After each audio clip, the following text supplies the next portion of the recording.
बड़ा पहलवान उड़न चक्का फेंकता है और फिर छोटे पहलवान को, लेकिन अंदर छोटा पहलवान नहीं होता है।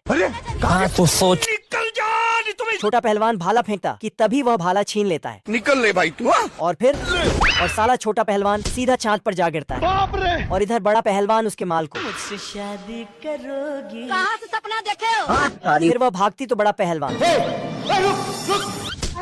फिर वह बड़े माइक पर जाके, ये जो गाली दे रहा है। और इधर छोटा पहलवान। ये भगवान क्या जुल्म है। तभी उसके जैसा दिखने वाली परी आती है तो क्या नजर आ रहा है आप लोगों को? और उसे पालक खिला देती है। पालक खाकर उसके डोले में ज्वालामुखी फट जाती है। इधर बड़ा पहलवान उसके माल को लेकर भागने लगता है। तभी छोटा पहलवान आकर फिर उसे मार मार कर उसकी लुल से भी छोटा कर देता है।